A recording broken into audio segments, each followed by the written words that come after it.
Alright, this lesson is on working with type in Photoshop and also on working on executing the typography of your poster that's required for the assignment, okay? We're taking a look at some of these examples here. I just did a Google search. This is a movie poster. You'll notice there's the imagery and then there is the actor name here. You have the title, you have the little tagline down here, and then you have the movie credits, and then you have the date and a website down here, okay? And if we look at the assignment sheet, here we have what's required. It must include the movie title, the tagline, the actor names, the release date, the movie website URL, and the credits, logos, and ratings, which I provide you with, okay? On the template that you download, okay, I'm going to take a look at the template really quickly. I provide you with the credits here, okay? If we zoom in, you'll notice there's already names plugged in here. I made this one uneditable because I'm using a special font, and a lot of times students have a lot of trouble trying to install fonts, and because everybody's computer is different at home, it's difficult for me to provide you with instructions on how to install that font, okay? So you're going to need to leave that as is. It's uneditable, okay? Just use that exact one that I give you. We don't have a full-on typography course for this class, so I can't expect you to be able to replicate this. But what you do need to include is change the name of your movie URL right here. Okay, and then you can include a release date. It can either be listed here, like it is in many of the posters, or some people make it big. Sometimes it's a little more inconspicuous in here, and you'll notice that in some of the examples it's used in here. But you can decide where you want to put it, okay? What I do provide you with is the movie credits and the ratings down here, okay? So you're going to change that there, and then you're going to need to execute your movie title somewhere in this space, and also your tagline and your actor names, okay? We're going to take a look at some examples again by going back to that Google search just to take a look at where things are placed and how they're executed differently, okay? So we're going to go back. You'll also notice when we take a look at these that all movie posters contain different amount of information. Some of them are lacking actor names for some strange reason, okay, such as this one here. Other ones are lacking the credits. Other ones are lacking a tagline, okay? So in reality, movie posters kind of contain different content. I'm just trying to familiarize you with the most common content, and that's why it's being required. So don't go based on an example like one of these. Go based on your assignment sheet and take a look at what's being required so that you don't miss any content, okay? All right, going back. So as we look at these, I've selected a few just to take a look at how people are doing the credits, how people are doing the actor names and whatnot, okay? So I've already downloaded some of these and I've put them into Photoshop so we can take a look at them. I'm going to look at Iron Man. I think what's interesting in this example is how they've laid out Robert Small and then Downey Jr. The last names are different than the first names and how they're stacked on top of each other. So we're going to try to replicate that effect so that you get a sense for that. All right. Also, the title here, I like how they have this kind of effect added to it. It seems to make sense considering he's Iron Man and the color of his costume. Okay, so I'll go and show you a little bit about how these are done and link you to some tutorials. And then we'll take a look at this one. Other things is the way that they've done this actor name. Instead of being a little more inconspicuous like the other one was and a little smaller, it's really large. And I'm going to teach you about how to track out type or how to manually kern it so that these spaces are either bigger or smaller. And then this one down here, if we take a look at the Gangster Squad, I like how that's executed in 3D. And I'm going to link you to some tutorials and give you some resources where you can go and check it out, how you can do that. There is 3D options in Photoshop that you can use and effects. All right, and then we'll go to this one, and what I like about this one, very simple type. It's your traditional Trajan font. If you go into the lab, you can go and check out our library of fonts. They already have them installed. Trajan is one of them.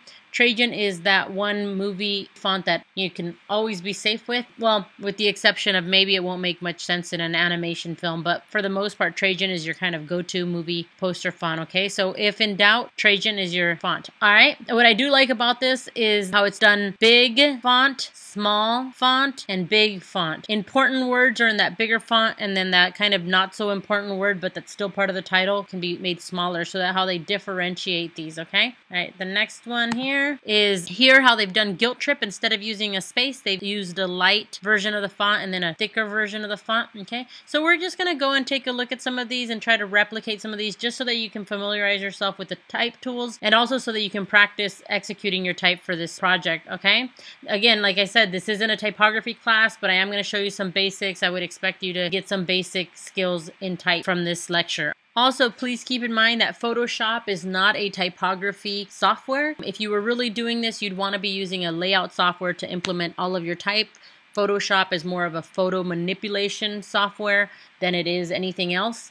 Okay, so when we work with type, there's going to be some limitations. So the way that I'm going to teach you is based on how you would work if you were working in Photoshop, but it's not necessarily how you would work if you were working in Illustrator or if you were working in a page layout software, which would be your ideal, such as InDesign. Okay, so going back to our template where we're going to practice some of these, I'm going to try to show you just how to do this effect here. I'm going to go into my template. I would want to grab the type tool. This is your type tool. It's the one with the little T, just like in other softwares. Okay, we're going to go ahead and select it. You'll notice that there's different options up here. You can change your font. I'm just going to go ahead and try Helvetica.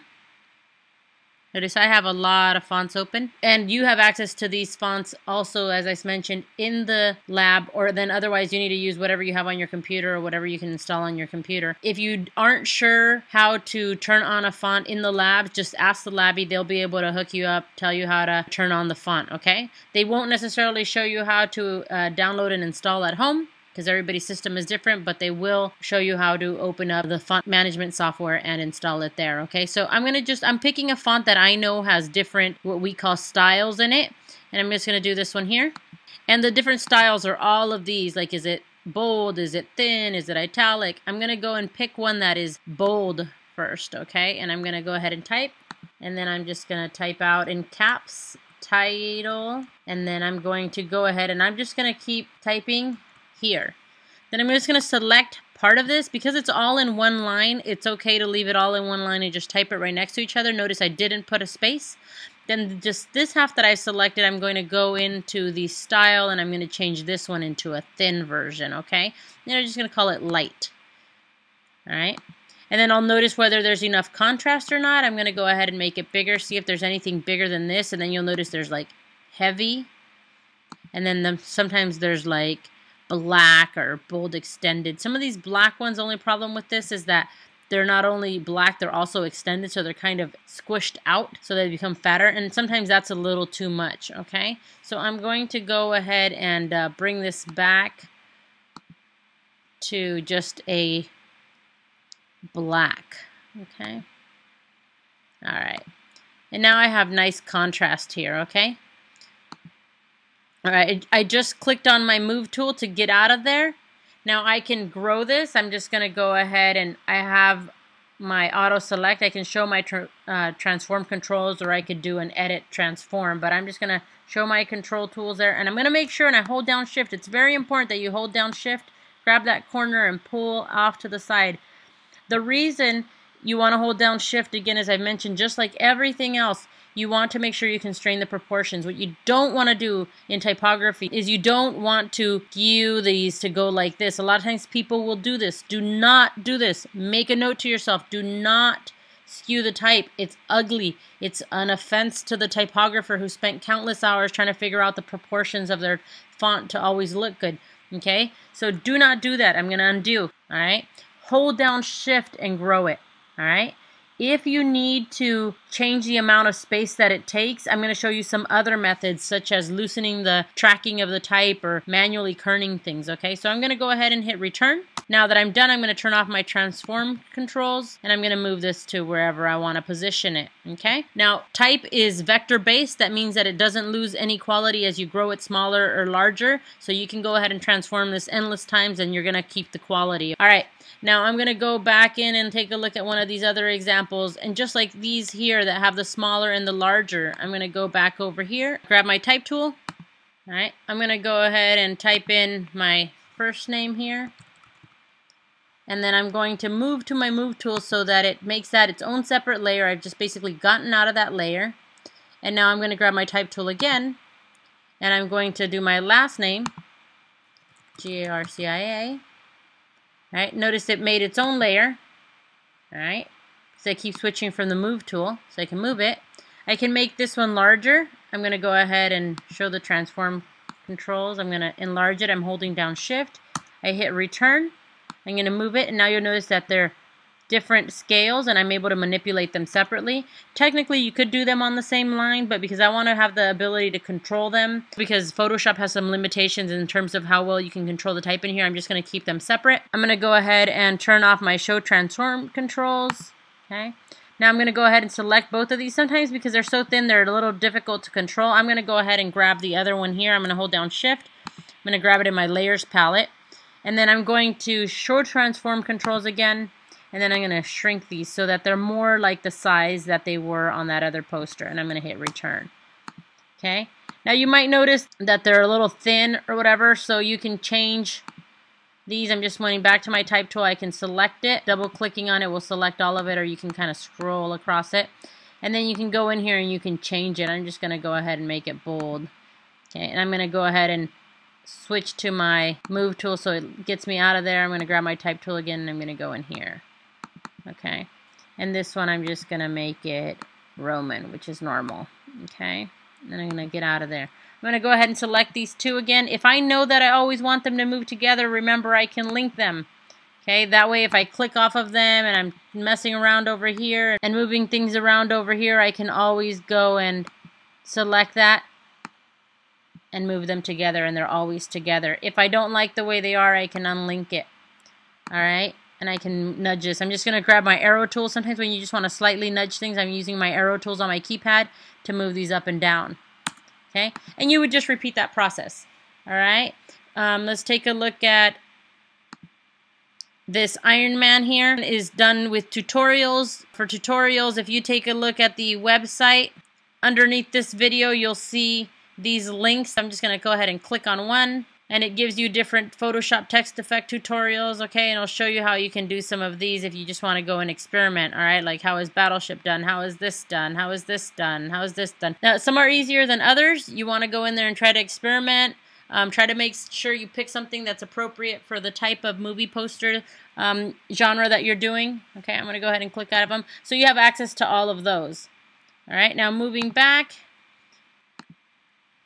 Here, in terms of how to get this to be spread out like that, not only is it large, it's also spread out. In those link tutorials, we have some that are 3D, so make sure you scroll and look for that one on how to do this. Basically, you have some 3D effect options that you can use here in Photoshop, all right? So going back, I'm going to type out actor name, and this is the other one that we're doing. I'm going to go ahead and select it with my move tool. I have show transforms control on. I can enlarge it. Notice it's making it bigger, but now it's just taking up the whole space. There's not all that nice space that we have in that other one. I'm going to undo. I'm going to enlarge it a little bit here. I'm going to hit return. I'm going to turn off my show controls just so that I can see it plain. And then I'm going to go back and look at it here. See how nice and spacey it is in between? I'm going to go in here with my type tool and I'm going to select this. And in my Windows palette, I have a character palette. In this character palette here, it's also this little icon here. You can control the tracking. If I go here, it'll space it out. If I go here, it'll scrunch it in, okay? And I can basically choose a larger number to make it even bigger, or I can punch in manually a number. Okay.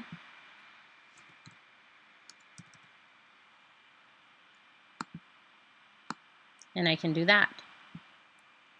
Now, sometimes you'll notice that there's like a larger space in between some of these, and these are the subtle nuances of typography. You might not be able to see it yet, but sometimes there is. I'm going to go ahead and grab my type tool. If you notice that there's a bigger space, say, between the O and the R and the O and the T, you can put your cursor there, and you can go into this little VA here, and it's basically affecting the space in between. You can go -10, and you'll notice it just barely nudged it over. I'm going to go something more dramatic so you can see it. See how that moved that over? You can close in the gaps or enlarge them, and you can do it numerically, okay? You can also do it by hand if you hold down your Alt key.